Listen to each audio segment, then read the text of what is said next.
Okay, sidetrack.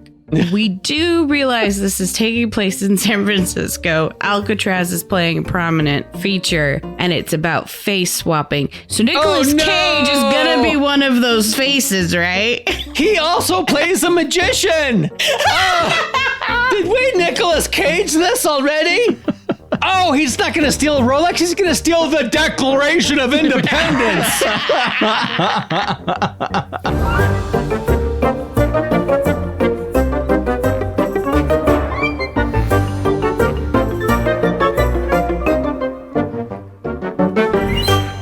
Hey there, story fans. Welcome to Almost Plausible, the podcast where we take ordinary objects and turn them into movies. I'm Thomas J. Brown, and joining me as always are Emily. Hey, guys. And F. Paul Shepard. Happy to be here.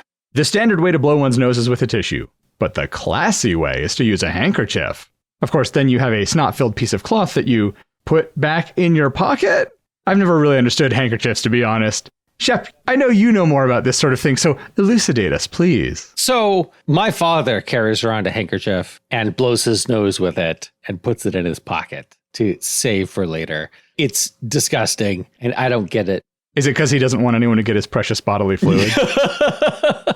But I also carry around a handkerchief all the time, and that's because I used to live in Japan, where it's so normal. Because in Japan, or at least back then, 20 years ago when I was there, bathrooms didn't have hand towels to dry your hands after washing your hands. So you had to carry a handkerchief around to dry your hands after you used the restroom and washed your hands. And I still carry one because it's so convenient to have one all the time, not just when drying your hands after using the restroom, but, you know, dabbing your brow when you're sweating. It's very convenient. I do not blow my nose with my handkerchief. I was just going to ask, because yours is not a snot catcher. No, it's not a snot catcher. Okay. It is a hand dryer and forehead dabber. All right. Well, Shep, why don't you give us your pitches first? All right. Pitch number one, I have two this week. A magician's magical handkerchief that can take whatever is underneath it falls into the wrong hands. And by whatever, I mean whatever. Like, you can cover up a lighter and make it vanish temporarily and then make it reappear somewhere else. But that's a parlor trick. No, I mean, you can make someone's face disappear then wear it as your own. The perfect disguise. Or someone's been shot and is dying from a bullet wound. Make it disappear. Make it reappear on your enemy. Problem solved. If the enemy shot the bullet in the first place and you moved the wound to them, is that suicide? I mean, that's what the cops are going to think, so. My other pitch is a fire scene investigator stumbles upon an inexplicably unscathed handkerchief amidst the aftermath of a devastating fire. Like, they are investigating a house fire and everything is torched except for this pristine, undamaged handkerchief, and they want to find out why. Shep, apparently we share the same brain. The first pitch I came up with was basically the same magician's handkerchief. You took it a bit further with the anything can vanish. I like yours better than mine. I also had an idea for a fireproof handkerchief. I didn't end up going with it in my pitches, but I think it's funny that we had that same idea. So I have the magician one. Okay. And I have some ideas for a fireproof one if we want to go down that avenue. My other pitch that I have that's unique to yours so far, I don't know, maybe Emily will have one like this. In a cyberpunk future, a detective is called to the scene of a murder. A courier lies dead in a pool of blood. Their courier bag is missing, indicating they were killed for whatever they were carrying. Among the items in their pockets is a handkerchief, which is a bit odd for someone to be carrying in this day and age. After a bunch of detective work, the detective eventually realizes the handkerchief has special threads woven into it, turning it into a discreet storage device. And also the courier was Japanese, so that explains that. There you go, yeah. Was it a mnemonic courier? Yeah, no. It's Johnny Mnemonic. Emily, what do you have for us? Surprise, surprise. I have a magic handkerchief. Hey. How did we all do magic handkerchief? It must be the most obvious idea. So when I was making mine, I'm like, oh, this is unique. This is clever. No one's going to have this one. That's funny because when I wrote mine, I was like, blah, blah, blah. Well, I'll have magic handkerchief. But mine transports you anywhere in the world. And one day the magician's doofy assistant accidentally tears a little corner. And then now it doesn't work right. And it takes you where just random places if you try to use it for travel. So in mine, I had the longer pitch is the assistant steals the handkerchief and is using it for mischief. And the magician, who now is missing a face, has to partner up with a couple other people. Why is the magician still alive when they just have no face? Magic. Yeah. I imagine he's got like just smooth skin. And maybe he draws a face on. Somebody else draws a face on. Somebody puts googly eyes in the middle of his head. Yeah. They get those wax lips candy. And They Mr. Potato Head him. yeah. All right. This is the story of a handkerchief designer in 1600s London, whose handkerchiefs are very popular among the wealthy young women of London. He has a very public courtship with one of the young ladies, but is scorned when she declines his marriage proposal. Not long after the breakup, his would-be fiancée becomes very ill and dies of consumption. Then another young lady in the court dies, and 2 other ladies are stricken ill with consumption. Soon there's an epidemic raging in the city. People are scared and looking for someone to blame. They discover that all the young women owned handkerchiefs by this designer. So they accuse him of purposefully spreading a curse of sickness on the women of London after being dismissed so rudely. And they accuse him of witchcraft, and they eventually burn him at the stake. And when the ashes are settled, only a single handkerchief remains unscathed. But like there are videos that talk about, what the infected well that everybody's getting sick from. And they didn't discover that for a very long time. So if they managed to figure out that there is this one connection, which is the handkerchiefs, that would be amazing. Well, yeah, but they think it's witchcraft. They don't think it has anything to do with the fact that he has tuberculosis and is accidentally spreading. They don't have germ theory back then. No. They thought consumption was a disease of personality? Like, you're too brilliant for this world. So is there a particular pitch that we like? We all have magician pitches, so clearly we have some ideas down that road. I liked your ideas about what to do with the faceless magician, putting googly eyes on him. I did like that. You know, they just put sunglasses on him and Weekend at Bernie's it. Right. He won't have a nose, though. So how do you keep the sunglasses up? Well, I mean, if he's a magician, he's working in theaters, and there's going to be a fake nose they could put on him. And see, as a movie in a visual medium, I think that it could be very funny. It could be amusing.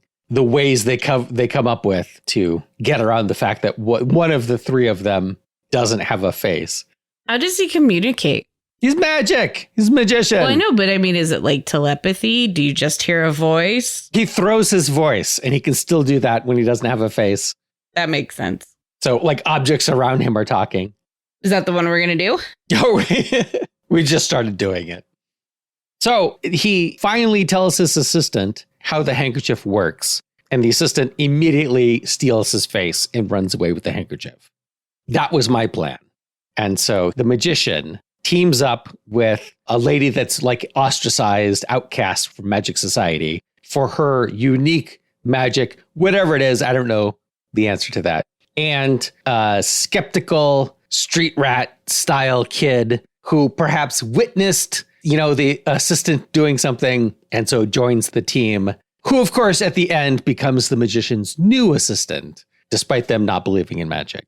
So when the handkerchief takes the thing and you said it can place it somewhere else, right? Right. So in the magician's act, he's making a lighter vanish or whatever. And then, it's behind your ear, whatever. Right. Whatever somebody in the audience has in their pocket. Right. You're storing it temporarily in the handkerchief and then making it reappear later. Is it first in, first out? I don't know. It's magic. What do you want the rules to be? Well, I was just wondering because I think it would be funny if it is, you can only have one object at a time in the handkerchief.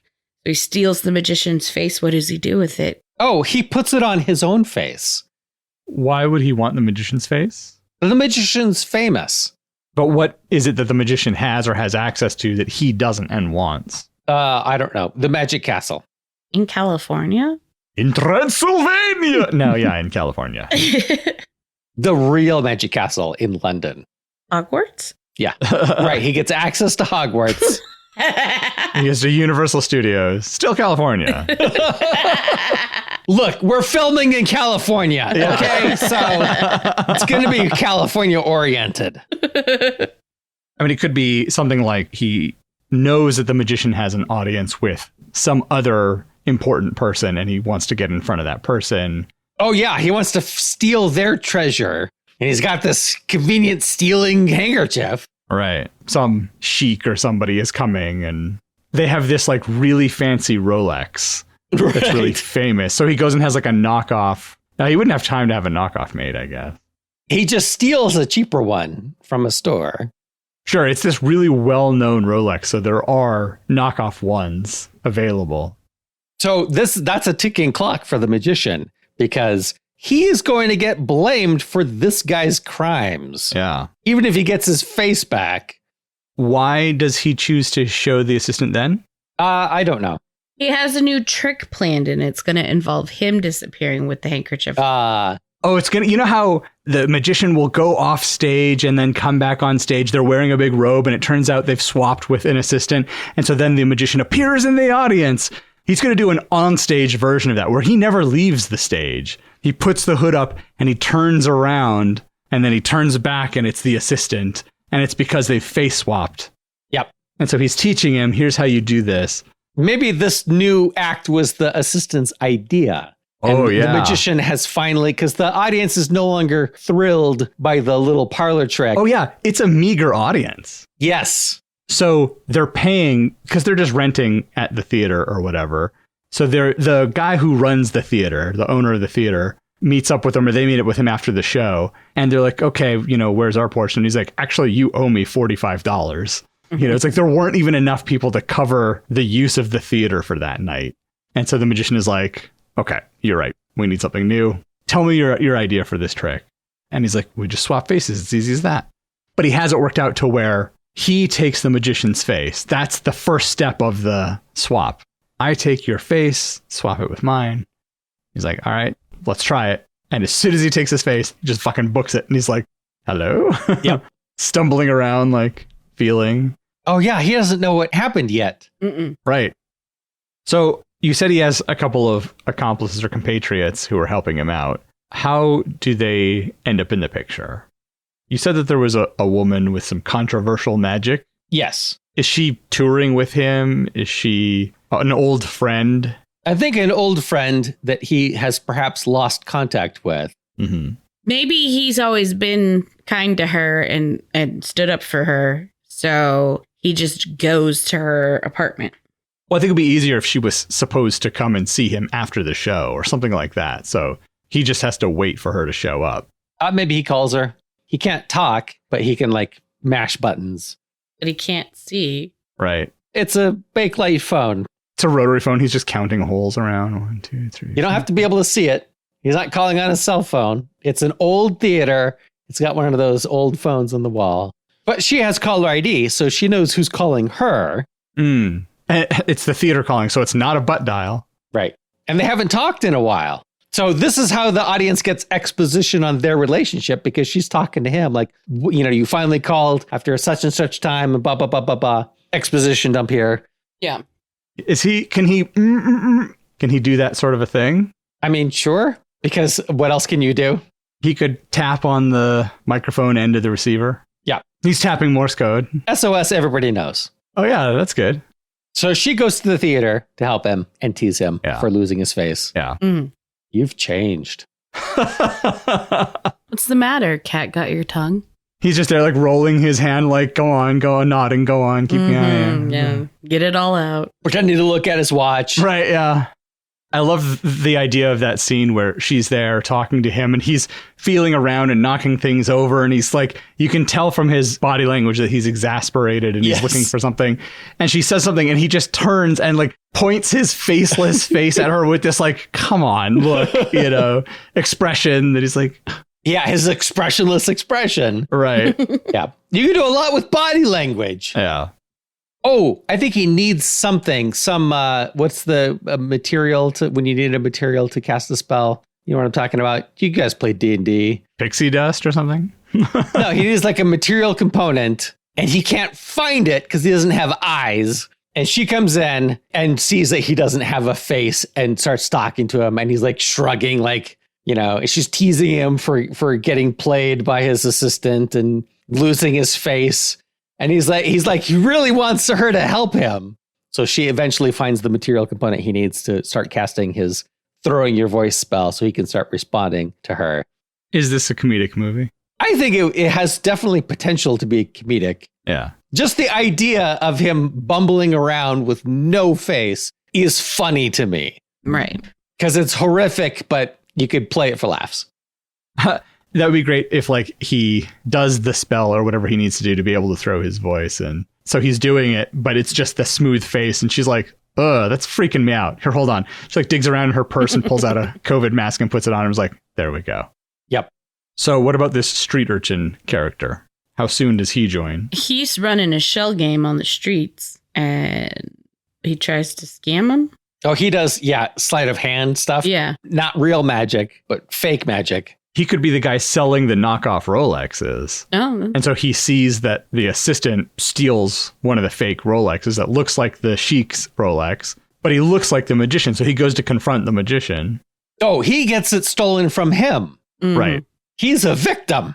Yeah. So he goes to confront the magician. Like, why did you're like, he's basically like a David Copperfield type of super famous. Like, why did you think you could get away with this? Right. You're busted. I got you. Then he comes in and sees he has no face. It's like, oh. He's got to freak out. He's got to Yeah, he's got to okay. run down trying to run out of the apartment screaming, and the magician's trying to calm She him has to down. stop him. The woman has to Yeah. stop him. She's not freaked out because she's into crazy, weird ass magic. So this is like, normal-ish. Oh, yeah. I can see that both of them trying to catch him, but he is currently blind. He just runs into a wall. Yes, constantly. At least he doesn't have a nose to break. Right. True. The street urchin has to call him a Voldemort-looking motherfucker. Yeah. Yep. This takes place in a world where the Harry Potter movies are real. Yeah, I think this takes Yep. place in a world where really the only main difference is this handkerchief is a thing. Ah, Well, and there's some other kind of magic. That's true. 'cause There's some the other kinds lady of magic, right? is like into that weird voodoo stuff or whatever. Right. Dark magic. Dangerous magic. yeah. What is her magic that got her ostracized? Dark, dangerous voodoo magic, we just said. No, I want that to be what we think the whole time. Like, the kid keeps asking her, and no one will say why she got kicked out. Just, we don't speak of it. She knows what she did. Yeah, he says things like, she knows what she did, and she's like, we know, we don't speak of it. And then it's something super asinine that no one would care about. Like, she revealed some other magician's secret or something. She was the masked magician. Yeah. That's pretty good. She just broke the magician's code, is all it was. Yeah. It had nothing to do with her actual magical powers. Although we do need her to have actual magical Yeah, powers. she don't we? does. She legit does. What would the climax of that movie be? Clearing his name? Bringing the assistant to justice? Stealing the assistant's face? There's so many ways it could go. Perhaps the magician just has a briefcase full of faces. And he's like, oh, that one's burned up. We can't use that one anymore. And he puts that one back on the assistant who gets captured by the police. So that's how the assistant gets brought to justice as the magician. They think they got their man, and they did. And it's the assistant. And so the magician just has a different face at the end. But then why didn't he just swap one of those faces out at the beginning? Why did they spend so much time with him faceless? But maybe he does. Maybe the whole faceless thing is a temporary thing. He's trying to find that case, that briefcase full of faces. Oh, he keeps all of his faces in a safe deposit box. He has to go to the bank. But how do you get the bank to let you in when you don't have a face? He would have a very hard time getting in. He would have had to have planned ahead to have somebody else have access because he's going to have to show ID. Oh, maybe that's why he gets the lady. Yeah, that's his ex. They open the account together. Yeah. That makes sense. The way you can explain this continuing relationship is that within the magic community, you have to defend your secrets. And because they had this relationship, they already know a lot of each other's secrets about how their tricks work. So yeah, their personal relationship is on the outs, but from a professional standpoint, there's nobody they trust more than the other person. And so they've made this agreement like, look, clearly we don't work as a couple, but let's maintain this professional relationship of guarding each other's secrets. And so that's why he is able to reach out to her and rely on her. Does that feel logical? Well, yeah, I was thinking they just didn't work as a couple, but they were still friends. Yeah, I mean, they don't have to be antagonistic toward each other. Lots of people get along with their exes. Right. Yeah, we don't have to play into the Hollywood trope of as soon as you break up with someone, you blacklist them from your life. She could take pleasure in him struggling. Oh, yeah. She does enjoy that. For sure. Yeah.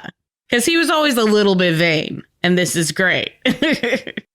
Does the assistant know that these other faces exist? I don't think so. No. Because they were from before he had this assistant. Maybe she was his old assistant. Makes sense. But then they went their separate ways professionally and personally. She stopped being an assistant and started being a magician. And so he got a new assistant, and the new assistant betrays him. So the new assistant doesn't know this part of the act where he is different people, whatever. It's an old trick. He doesn't do it anymore. That's why all of his old magic stuff is in the safe deposit box. Not just his faces. I'd like it if all the faces have names. And so she's like, oh, you went with Douglas? Oh. And she's like, opens up the briefcase and starts flipping through them. Like, let's see. Always liked Ricardo. Pulls one up. Oh, remember Niagara Falls? Puts it away. Yep. I like that they have a lot of history that the audience doesn't know. Yeah. Right. There's a poster when he's feeling around in his dressing room. We see a poster that says like Man of 1,000 Faces. Though we don't call attention to. It's just there in the background. An old poster. So the magician can use those extra faces to spy on, fool, swap with, whatever, the assistant. He can get very close to the assistant without the assistant realizing it's him. He can get other people. How does he put the faces on without the handkerchief? Good question. I didn't think about this. Like, they can go and retrieve the faces, but then they just have a briefcase full of faces and no way to attach them to his face. What is the genesis of the handkerchief? Did she give it to him? Does she have... Is it a matched set? That makes it really easy, though. It does, but he still needs his face back. He's a famous person. Right. If he gives up the face at the end and that assistant goes to jail with that face, he's burning that whole career with it. Yeah. Mm-hmm. But maybe this isn't the first time this has happened. Maybe he's thousands of years old. So the end of the movie is that he leaves his face on the assistant. The assistant goes to jail for stealing like millions of dollars worth of stuff, right? This Rolex alone is like a couple million, right? Because it's all diamond encrusted and solid gold and whatever. Whatever's more expensive. Right. And the thing is, he doesn't steal his face back. He steals all the stuff the guy has stolen. The millions of dollars worth of stuff. Burn the face. Who cares? Burn the career. I just got millions of dollars richer. I mean, how do you fence that watch, I guess, but...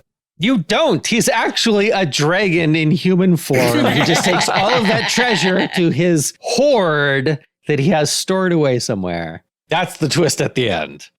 I mean, whatever the MacGuffin is, right? There's some expensive thing that he's going there to steal. But why does he want it? The assistant? No. The magician. At the end, why does he want the expensive thing that he's blamed for stealing? Also, how does he prove that the assistant did it if the stuff is missing? Or maybe, he was witnessed stealing it. Right. And nobody believes that the handkerchief is actually magic. That's preposterous. Especially because, I don't know, he stole big things with it.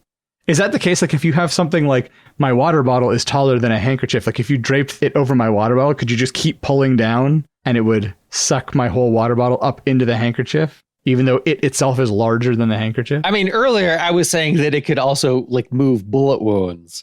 So what are the rules? It's magic. It's magic. You just hold it up in front of your face so you can't see the Eiffel Tower, and then it has stolen the Eiffel Tower.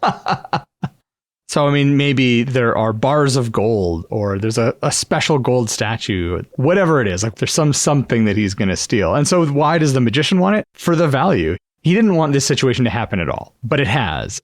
Somebody with your face who's claiming to be you is caught stealing all this stuff. How do you prove that it wasn't you? Right. Well, don't. Let the person who's stolen your face reap their punishment. Yeah. And also, you just got several $1 million worth of stolen goods that you can fence somehow, because you're a magician, you know shady people. Your girlfriend's even shadier than you. Ex-girlfriend, sorry. She does shadow magic. What kind of magic does she specialize in? Dark magic. She's black, and everyone's like, it's black magic. And the street urchin is like, no follow-up questions. What part of California are we talking for this? Because I was thinking it could be in San Francisco and they could commune with the dead or something, and they could go to the Winchester house and just for shits and giggles. Just for shits and giggles, because we're in the area. because we're in California. Let's throw that in there. Maybe we can get money from the San Francisco Tourism Board as if they need help getting tourists there. But they go to Alcatraz at some point.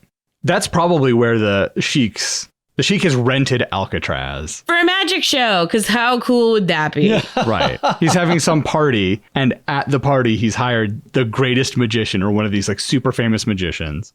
You could even get a cameo of other Penn and Teller are there, and David Copperfield is there. Or magicians from this decade. I can't name any. Penn and Teller still work. I mean, if the sheik is paying, right? Like, he grew up watching these magicians, so he's coming to America. He wants to have a big party. He likes magic. He wants to invite the magicians he grew up watching on TV. I like this. Let's get a bunch of magicians that were famous 40 years ago. Get them to cameo, because what else are they doing right now? Right. Yep. We're giving Chris Angel another vehicle. Don't let that man come back. No, I was actually going to specifically say that they make a point of saying, no, he wasn't invited. Like the street urchin that doesn't believe in magic is like, oh, Chris Angel. And all the magicians are like, no. He knows what he did. Yeah. They chase the apprentice to Alcatraz and they get caught and locked in cells. Naturally. Obviously. And the street urchin is like, oh, what are we going to do? And the two magicians are like, what the fuck are you talking about? It's just a jail cell. Right. He's like, what are we going to do? They're already sliding their cell doors open. How did you guys do that? Yeah. I feel like Alcatraz is the third act. Yeah. What's the lowest low then? Yeah, if they get out of the jail cells immediately. Right. That can't be the lowest low. So the apprentice has to successfully rob the guy with the magician's face. So the magician's on the hook for this crime.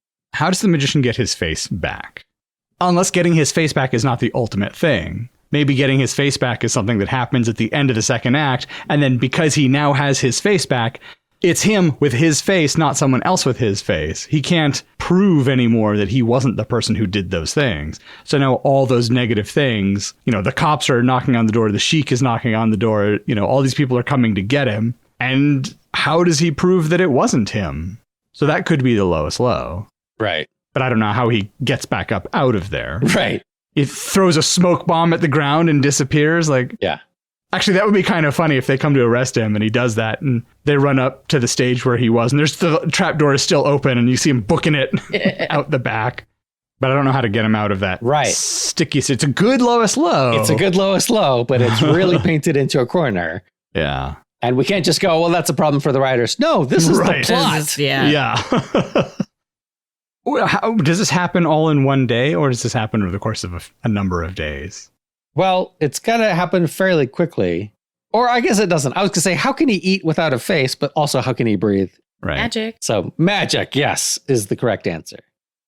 I think that the assistant made the schedule with the sheik, because otherwise, why was the magician in such a hurry to start this new trick? He already had a gig coming up that was going to pay money. Right. So the magician doesn't even know about the gig with the sheik. Right. He gets a confirmation from his agent that he texts his phone or whatever. That's their clue. Big clue. It's kind of gives the whole game away. The urchin's got to figure it out. The urchin's got to show value lots, like the whole movie. Yeah. Okay. Oh, yeah. Maybe the urchin makes some comment like, so how are you going to do your thing at the sheik's? What? Right. Somehow he's heard about it. It's the talk of the town. I do most of my work down in all the tourist areas, of course, and that's how you get out to Alcatraz is Pier 39. So I've heard security talking about it for the past week. You're supposed to be down there. Right. How are you going to do that show? Without a face. Yeah. Yeah. Because they're not advertising it. Because why would they advertise it? It's a private show. Right. Security is talking about it. That makes more sense. Good job, Thomas. There's got to be a great scene where they're like on the pier and they're seeing all the people in their like tuxedos and everything getting onto the ship to be ferried out. And everyone has tickets that they're showing and having scanned. And they're there like, okay, we can do like a Denver shuffle. And, they've got whatever little names for tricks they're going to do. And then the street urchin comes back out of breath. He's like, okay, I got us 3 tickets. And they're like, whoa, what? Right. That's where you establish that he can pickpocket earlier in the movie. So that at the end, when he pickpockets the handkerchief, it's like, oh, we already knew he could do that. Right. So security's there and the guy's like patting, I swear I had him. They're like, excuse me, can we get scanned in? Thank you. And they walk right by the guy whose tickets they just stole. Classic Hollywood joke. Because they're all rich assholes, so it's okay if they suffer. Right. Right. Oh no, the rich asshole didn't get to go to the rich asshole party with the other rich assholes. Aw. Boo-hoo. Woo-hoo. Dabbing, the gif of dabbing his face with millions of dollars. Okay, sidetrack. We do realize this is taking place in San Francisco. Alcatraz is playing a prominent feature, and it's about face swapping. So Nicolas Cage is going to be one of those faces, right? He also plays a magician. Did we Nicolas Cage this already? Oh, he's not going to steal a Rolex. He's going to steal the Declaration of Independence. Sounds like we have the beginning and the end pretty much figured out. So we'll take a break. And when we come back, the middle of our story about a handkerchief.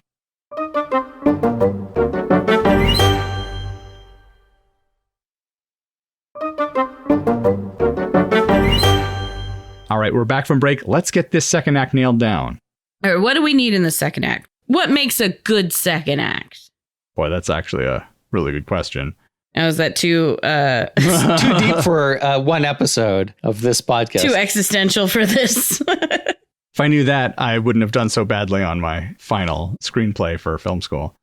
I mean, I feel like the second act in this one is a lot of them going around doing detective-y kind of stuff, like trying to track him down, running away from people who are trying to get him because they think he has... Oh, but he doesn't look like himself. Never mind. Right. He doesn't have his face yet.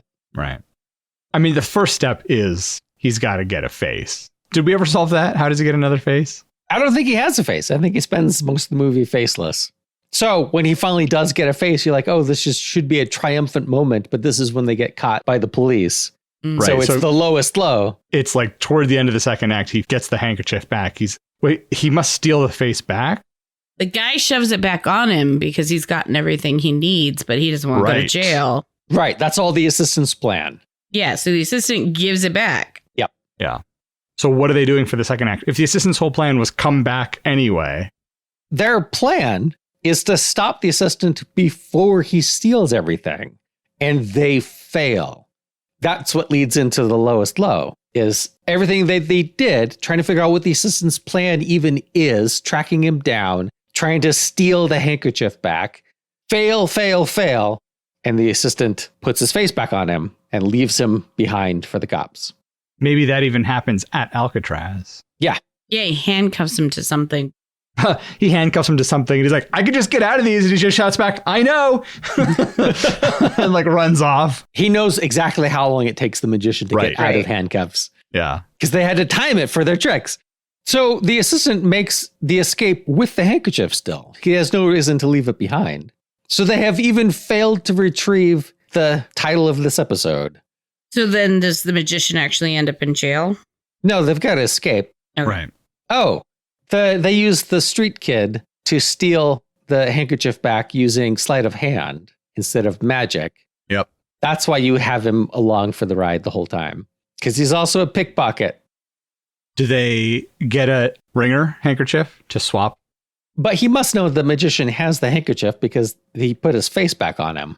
No, he puts the face on, but keeps the handkerchief and runs away. No. The assistant does that. But afterward, the magician puts that face back on the assistant. Oh, right. Yeah. Good point.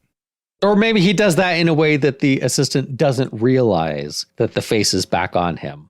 Well, but he would realize they would keep calling him by the magician's name, and it wouldn't take long for him to... The cops. Police? No, he's in his apartment or he's at home or whatever. And there's a knock at the door and he goes and answers it, not realizing that he doesn't have his old face anymore. He has the magician's face. They sneak in while he's sleeping and swap faces. Mission Impossible style.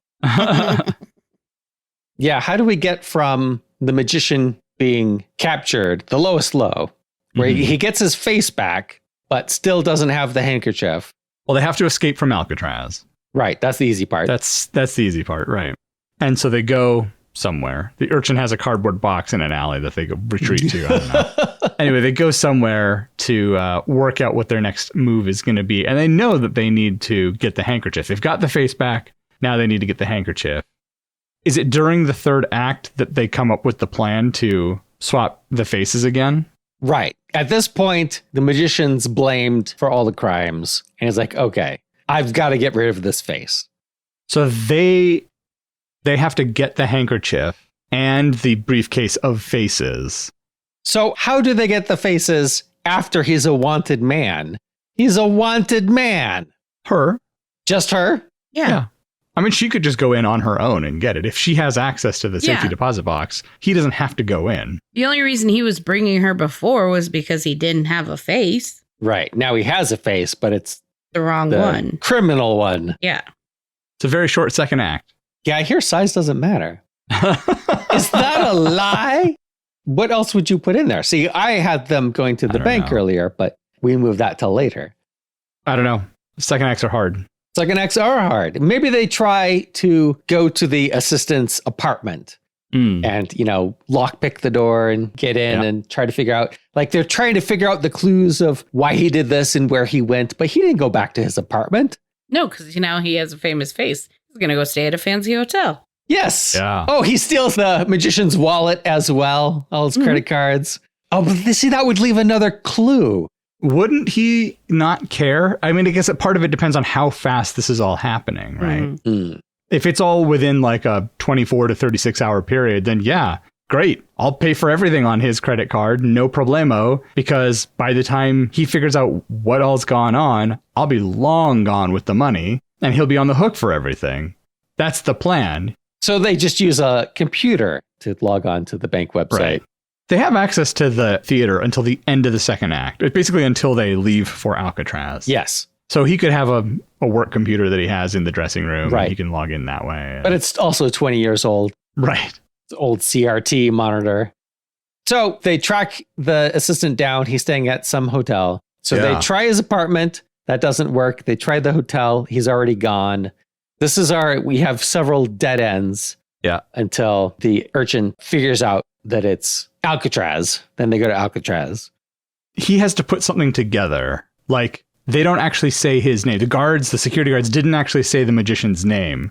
They used some code name, or they called him by some slang name. Oh, she uses his old nickname. Yeah, I was just going to say that. Right, because the sheik grew up watching his old routine where he went by the old stage name. Right. And so that's who he wants to come and do the show. And so later the street urchin puts two and two together and is like, oh, it's you. You're who they were talking about. Are the assistant and the magician the same height? They have to be roughly the same height.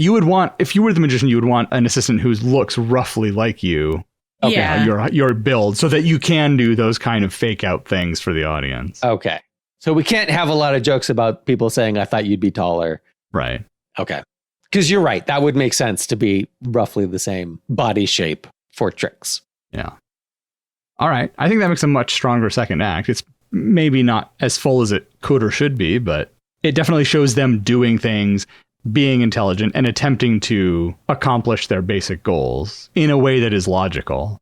Yeah, I'm trying to think of a scene that you could put in there where the street kid is doing something. And so you have a moment of time between the magician and the female magician so that they could talk about old times, whatever, put some backstory there. Yeah, there's maybe a point in time where the street urchin has to go talk to one of his contacts or something, and you guys can't come. He's very suspicious, whatever it is. Yeah, no narcs, no old people. Yeah, so they just have to kind of like wait on a bench somewhere. Yeah. And talk. Do they get back together at the end? Is this a rom-com? No. Are we doing another rom-com? No, she just likes him as a fellow human being. I'm just saying it's a Hollywood movie and it's a male and female lead. Subvert expectations. Look, we know that that's going to be a studio note. So we'll write it without it. And then when the studio gets their hands on it, they'll make it into a romance because you have to do that. Okay. I guess if you're paying us. Right. We'll make a rom-com begrudgingly. Is the end as he swoop after he gets his face back, or he gets his new face on, he swoops her up and gives her a big kiss. She goes, what is that for? He's like, just making sure they still work. Oh my God, that's the worst one I've ever heard. So they go to the party on Alcatraz. The assistant steals the stuff and swaps faces back with the magician in fairly short order. Right. The magician gets captured for being a thief. They call the cops while they're waiting for the cops to arrive. The magician and his former assistant escape. I don't think the urchin gets captured with them. They're not together at the party. Yeah. Right. So they escape from Alcatraz. And then what? That's when they go to the bank to get the faces? I think first they go to some other location to work out what is their plan. Has the street urchin stolen the handkerchief back by this point and they just don't know yet? No, I think that's part of the third act plan. Okay. Ooh, how are they going to track him down? If I'm the assistant and I have finished my mission, what am I going to do? I'm going to get the hell out of the country, right? Mm-hmm. He's got to go to his fence. He has to get paid for all the stuff because he can't use the magician's credit cards anymore. He doesn't look like the magician. Right. And he can't travel as the magician. Right. He's done with the magician. He puts the face back on, throws him his phone in his wallet. He's like, see ya never, and takes off. So what's his plan? Because if they need to track him down, that's going to be tricky. Yes. Is this the point where the kid goes to talk to his buddy because he knows all the fences, and that's when they can have their exposition? So they're having their talk after the lowest low. Yeah. So not before. Yeah. Oh, yeah. That's good because then they can actually look at each other. You can get a lot better emotive expressions and whatnot. Well, yeah, and she's going to be more... There's the face I haven't seen in a decade. Yeah, maybe seeing his face makes her like nostalgic. And so she starts kind of talking about things. So that's when the street kid is off finding out who's fencing large ticket items. That's their next clue. Yeah. They go to the fence. What can the fence tell them? When and where he's meeting him? So the other fence, it doesn't really matter who it is. He's just some guy who scurries off at the first sign of trouble, or they never make it to. The assistant doesn't know who the fence is, what he looks like. Right. He's never seen him in person. He could look like anyone. So the magician can go get his booklet of faces, pretend to be the fence. He can't put the faces on yet. He doesn't have the handkerchief. Oh, right. Damn. Not having the handkerchief is really limiting. The street urchin could pretend to be the fence. Yes. Depending how old he is. If he's too young, then no. But he could be like 15, 16, so he could pass for older. He could be in his 20s and be a street urchin. Maybe he's just some down on his luck guy. Maybe he's just a street performer. He doesn't live on the street. He has an apartment. Everyone just assumes he's homeless. He's like, I have an apartment. That's where they go after they can't go to the theater. They can't go to her apartment because she used to be his assistant. Right. So like she's being investigated as well. They have to go to the street urchin's place. Right. It's in Oakland, though. Yeah. So yeah, he could be young. It doesn't matter. Yeah. Because if the assistant complains like, oh, you're younger than I thought. It's like, then, look, do you want the money or not? Right. The other thing is that we've already established maybe that the woman is good with like theater makeup. She could make him up to be older looking. Yeah. Now I just imagine him being 12 and then she does makeup and he looks like he's 35 and they just have a whole other actor playing him. Ryan Reynolds shows up to play him. Yeah. Yes, you got to have that Ryan Reynolds cameo because it's 2023 and that's what all movies have. He's a very good agent. Yes. You totally see Ryan Reynolds being like, do you want the money or not? Yep. Sassy Ryan Reynolds? Let me try and picture it. All right, that's good. I like that. So does it all happen right there? Have they captured the real fence and they have him mesmerized in the background? Yeah, right. Yeah, right. And they're having him answer questions like the street kid's got an earpiece in. Yeah, that's good. You know, the assistant has like some code word or something because he's paranoid. Right. But there's a delay. There's a delay between when he says it and then that's why you need that Ryan Reynolds wit. Yes. To fill in the gap. Yeah. So is this where they steal the handkerchief back or not? Yes, this absolutely must be. They've got the urchin and the assistant together. This must be where he steals the handkerchief. Okay, but not the face. No, because we want the magician to steal the face. Right. Oh, yeah, they can't. He has to get the handkerchief before they can take the face off of the magician. So those are two separate meetings. Right. So he meets with the quote-unquote fence who gives him a quote. I'll have to see what you have to give you a quote. Okay, I'll get the money. Meet back here or meet wherever in an hour, whatever it is. There's an excuse for him to leave and come back with the face. Okay. If I'm the assistant, I want to minimize risk. Mm-hmm. Right. I'm not going to come back to this location. I've already been here once. Yeah. This location's burned. Yes. So we can meet at the airport because he's leaving the country immediately. Yeah. We'll do the handoff there. You have the material. You hand it to me. You get the money. Right. We'll do it in the parking garage or something. Right. Oh, not the parking garage. They'll do it inside the airport. Past security. Where all the cameras are? Past security in the bathroom. Wait, there's a huge problem here, which is that anything they bring through security is going to get scanned by TSA. You can't bring millions of dollars through TSA. You can't bring a whole bunch of artifacts or whatever that the police are looking for. So is there another semi-secure location, but where they don't x-ray all of your bags? Could just be a relatively public location, but... Art station? So when I was in San Francisco recently, I was visiting a friend of mine, and I took the BART back from San Francisco into Oakland, and it was like 10:30 at night or something. And I was in this one BART station that was underground, and it had these like super tall ceilings, and I was literally the only person there. It was this bizarre liminal space. That sounds like a great filming location. It was amazing, is what I'm saying. Like the mood was totally weird. Sounds like a good spot for a handoff. Oh, hand off. Okay. Yeah. I felt that immediately after I said it out loud. So it could be something like that. I mean, yeah, it could be as simple as like, meet me at this BART station at whatever time. And the plan is to bring identical bags. Maybe he even gives him a bag. He's like, put the money in this bag. Yep. And so they're going to just swap bags in the classic movie style. So how does the face swap actually happen? So the magician disguised as Ryan Reynolds goes down? Not Ryan Reynolds. One of the other faces he has in the briefcase. He's got the handkerchief. He can be any of these faces. It'll be someone he's never seen. But if I'm the assistant, I only want to deal with the person I've spoken with previously. I don't trust anybody else. Look, I'm saying we can't get Ryan Reynolds for 2 days. We can get him for 1 day. So he can be at the first scene or the second scene. They're not going to make eye contact. They're not going to acknowledge each other. You know who it is? It's the person with the identical bag. The fence isn't going to take the risk either. Yeah, he's got it's a security guy that he works with. So I'm not carrying $10 million around. That's what I hire this guy for. Yeah, who else does really good cameos? Danny Trejo. Yes. And then that's when he comes back up after he's swapped the face. And she's like, I've always liked Ricardo. And he's like, I don't understand why you like this face. You have Danny Trejo saying that? Yes. I don't know. It just feels like if you switch out who it's going to be, if I'm the assistant, I don't like that. But I guess that's the do you want the money line, right? Mm-hmm.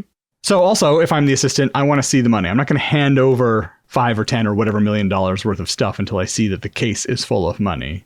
So how do we get away with that? Is that the moment where they know he's going to be distracted? So that's when the handkerchief comes out and... Seems logical to me.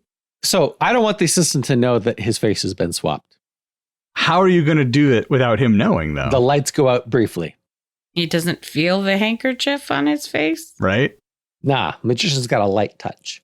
I mean, how did he steal this briefcase full of faces one at a time? Where did the faces come from? Oh, he's a serial killer. Did I not mention that? This is the serial killer one. So it's like the assistant gets his bag of money. He opens it up a little bit. He sees there's money in it. Like, great. Our business is concluded. Let's never see each other again. And the magician is like, agreed, and leaves. At what point does the assistant realize that he's got the wrong face on? The police show up. The police show up and tackle him to the ground and arrest him. And they're the ones that open up the bag fully because they're looking for the stolen goods. Mm. So what's actually in the bag? I was going to say newspaper, but newspapers aren't a thing anymore. I think it would be funny if he was like, who has newspaper? Yeah, the street urchin's making fun of the magician's like, we got to fill it with newspapers. He's like, where are you going to get newspapers? It's 2023. See, this is a problem for the writers. You need time to think of something funny that you would put in the bag that you could establish earlier in the movie. I saw a magic trick once where the guy has a bunch of envelopes and he gets $100 or something like that, and he puts it in one of the envelopes. And in all the other envelopes are fake $100 bills with his face on them. And so the trick is that you can never pick the one with the $100 bill in it. He's holding it in such a way, like he shifts them around in such a way. I don't know. Anyway, so what you get at the end is this fake $100 bill with his face on it. It's like, hey, congratulations. You've participated in the trick, right? And you got fooled. Well, he's got to order a case of these things. He's handing one of these out every night. So he's got just a big case of these fake hundreds or whatever. And so that's what it is. He goes to the warehouse and gets those out. I don't know. And yeah, maybe they put a few real hundreds on top to make it look real. I don't know. So when the police capture him, he looks like the magician and he has a duffel bag full of $100 bills with his own face on them. Yeah. What do they think his plan is? Doesn't matter what they think his plan is. Yeah. So then the trio walk off into the sunset, end of movie. How does the face swap happen? We don't see it because it's magic. We don't see him swap the duffel bags. We don't see him, whatever. It's the end of the movie. He's got to have some secrets. It's super crucial. I'm saying you have the lights go out very briefly. That's such a coincidence, Shep. It's not a coincidence because they're the ones that are turning the lights off. They're just breaking into the BART station mechanical room. She's got shadow magic. She's just covering the bulbs with shadows temporarily. We established that earlier. Why do you want him to not know? Why are you gunning so hard for the assistant not to know his face has been swapped? So that he doesn't run when the police show up. I want it to be a surprise to him. And also potentially the audience if we're seeing him from behind. Oh, if they're similarly dressed and we see the police come in and tackle a guy with a duffel bag and we see that it's the magician, we might panic for a moment and go, oh no, something has gone horribly wrong. They were about to get away with it or they're about to do whatever. So I think you could, it just doesn't explain how the switch happens without the guy noticing, but you could do the whole thing of like, it plays out. And then once we see the outcome, it plays out again with more detail. Like, how did you do it? Oh, the trio is asking him. Yeah, the kid. The kid's asking. Okay. Yeah. She knows because she knows his secrets. Because she had to help. Yeah. Right. Just like it's obvious. And he's like, how is it obvious?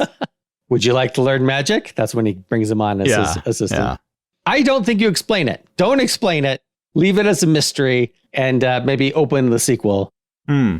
I like that because then we use the street urchin as the audience surrogate in that case of how did you do it? And he's like, oh, magic. Yep. Works for me. Great. I think that's everything. I think so too. We're good. Well, we all seem to like it, but we'd love to hear your thoughts on today's episode about a handkerchief. Was it as slick as snot, or was it not anything to sneeze at? Ugh.